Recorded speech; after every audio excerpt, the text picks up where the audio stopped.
Hello Capricorn, Sun, Moon, Rising, and Venus signs. Kamusta kayo? Sana po'y nasa mabuti kayong kalagayan. Welcome back po sa Star Tarot. At kung bago kayo rito, welcome din po kayo.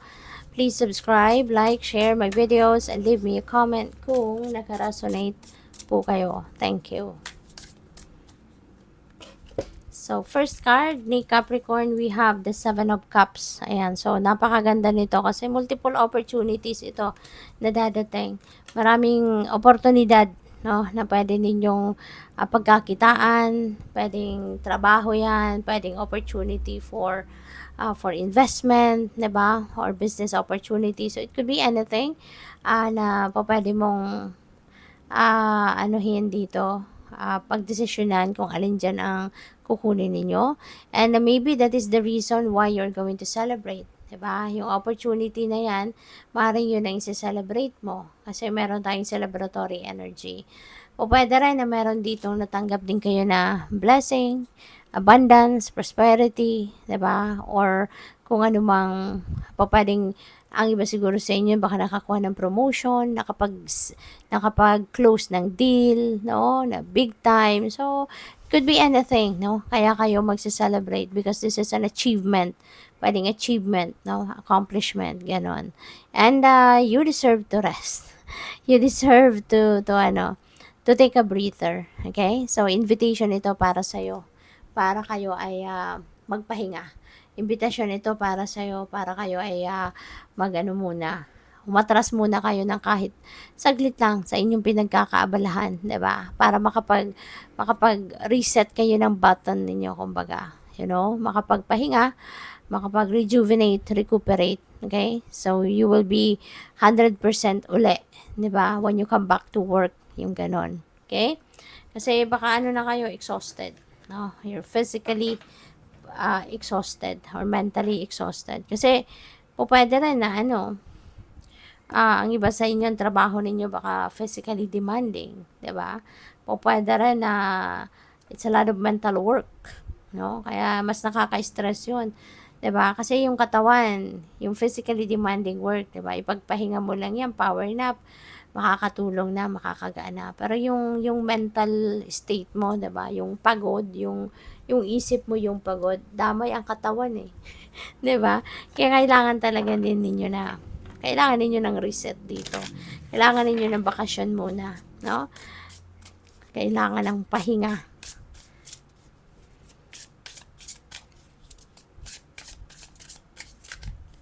So, we have winning. Wow, congrats. Ngayon pa lang, congrats na kita. Ito yung good luck na kita na sana talaga manalo ka. Kasi sabi dito, sooner or later. 'Di ba? Sooner or later, luck comes to everyone. So, lahat kayo, no? Dadatnan kayo ng swerte. 'Di ba? Lahat kayo, Capricorn. Dadatnan kayo ng swerte. Hindi lang yan, syempre, same na pagkakataon. Kasi nga sabi dito, sooner or later. So, depende sa inyong sitwasyon. Maaring ang iba, 'di ba? Agad-agad, suswertehin na, mananalo na, 'di ba? At saka paano naman yung mga hindi tumataya, 'di ba? Sa mga game of chance gano'n. So, walang chance, 'di ba? Yung gano'n. Kaya sooner or later luck comes, 'di ba? To everyone. And kapag dumating din ang pagkakataon na kayo ay meron dumating swerte na ganito. Kasi po pwedeng hindi lang ito kunyari, hindi lang loto, hindi lang yan STL, 'di ba? Kundi po pwede rin na iba pa, po pwedeng raffle, 'di ba? Maaaring mananalo kayo sa mga binili ninyong raffle ticket. So, pwedeng ganun din ang ganap dyan. No? So, depende sa inyong sitwasyon. But, kung pera man ang papanalunan ninyo, 'di ba? Ang advice din sa inyo dito, huwag ninyong gastusin lahat. 'Di ba? Don't spend everything at once. Wag naman kayo yung parang one day millionaire o kaya yung yung alam mo yun, yung parang yung parang wala nang bukas kung gumastos, 'di ba? So, yun ang pakiusap sa inyo ng card na 'to, na wag naman ubusin all at once, 'di ba? Although it's a windfall of money, 'di ba? Pero mas maganda, 'di ba, since that is a gift sa'yo ng universe, mas magandang alagaan mo din, 'di ba? Yung meron kang ipang celebrate, meron kang pambalato, meron kang maitatabi for the future, meron kang maipamimigay, 'di ba? Donation, yung mga gano'n, 'di ba? So, wag naman masyado, wag yung lahat-lahat, 'di ba? Pang ilalabas lang, gagastusin lang. So, we have new beginning. Meron kayong sisimulang bagong ganap. Sabi dito, you will start a new job and life.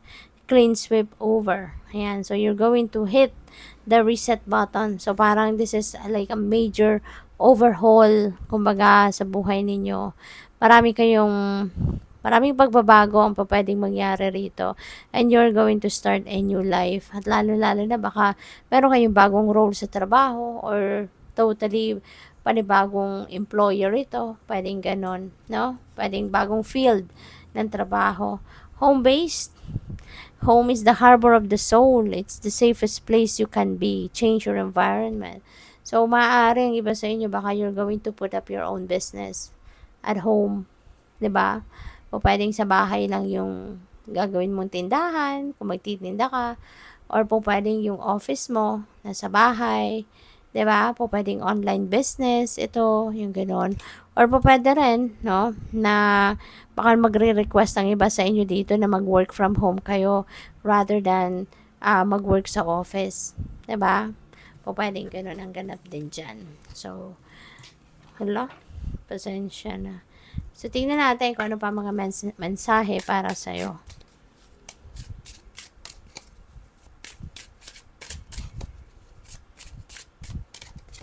So, we have selling. Ayan. So, baka ang iba sa inyo dito, baka ito talaga yung, baka home-based business ito or online business, 'di ba?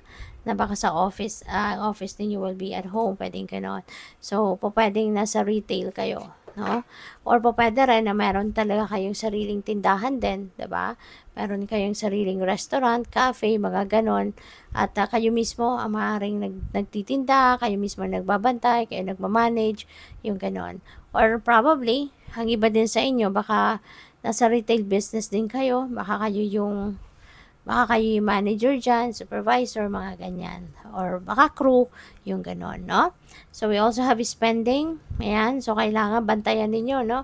Yung ginagastos ninyo. Make sure na alam mo talaga na monitor mo yung in and out, no? Ng inyong kaperahan. Na monitor mo yung in and out ng pera mo. Alam mo kung magkano pumapasok, alam mo kung magkano income mo, at magkano yung gagastusin mo, yung ganon. Para na monitor ninyo at alam ninyo kung ano nangyayari sa pera nyo. Diba? So, we have vacation. Ayan. So, kailangan nyo to. We have 4 of swords. Your body is calling for vacation. Not necessarily na napupunta kayo sa ibang lugar, ibang bansa para magbakasyon, hindi naman siguro gano'n.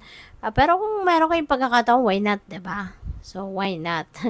Pero maaaring yung vacation kasi na to, hindi lang ito for the sake na makapasyal, but this is vacation para kayo ay makapag-reset ng button. Kumbaga, makapag-rejuvenate, makapag-recuperate, makapag-recharge, no? Yun ang pinaka purpose siguro ng bakasyon na ito. Kasi nga, kailangan ninyo magpahinga. Kasi, yun, may exhaustion na nararamdaman ng iba sa inyo. Or siguro, ang pagod na to dahil galing na kayo sa bakasyon. Pwedeng ganon. Kasi, lalo-lalo na, di ba? Kung magta-travel kayo, lalo-lalo na kung yan ay international travel, di ba? Stressful din, no? Yung pipila ka sa customs, 'di ba? Yung mga ganyan. So, it's kind of stressful, 'di ba? Kaya maaring na-stress kayo dahil doon, no? So, good luck sa iyo. Thank you for watching. Love and light. Namaste.